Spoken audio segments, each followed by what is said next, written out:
অনেক দিন পর মনের আশা পূরণ করলাম। ইচ্ছে ছিল এরকম কোনো একটা আয়োজন করে কিছু কাছের মানুষকে খাওয়াবো, অবশেষে করতে পারলাম। সমস্যা হলো এত বড় একটা আয়োজন একজন একা একা করা, তারপরে সাহায্য করার মতো কেউ ছিল না। যাক, অবশেষে কমপ্লিট করলাম। আসলে রান্নাটা সবাই পারে, কিন্তু অনেক সময় অন্যের রান্না দেখতেও ভালো লাগে। এর জন্য আমার ছোটো এই প্রসেসটা চেষ্টা করলাম আমার যেমন দেখতে ভালো লাগে হয়তো বা সবারও দেখতে ভালো লাগে, এর জন্য একটু ট্রাই করলাম। অনেক আগে থেকে প্ল্যান করে কিছু করি নাই, হুট করে রাত্রিবেলা মনে হলো কাজটা করব, সকালবেলা করে ফেললাম।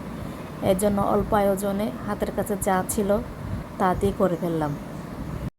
শেষ পর্যন্ত সব কিছু ঠিকভাবে সম্পূর্ণ হবে কিনে তা নিয়ে একটু চিন্তিত ছিলাম, কিন্তু যাক, অবশেষে আলহামদুলিল্লাহ সব কিছু ভালোভাবে কমপ্লিট করতে পারলাম।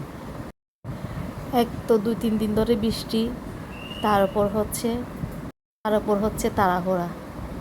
এর ভিতর যা পারলাম তাই করলাম।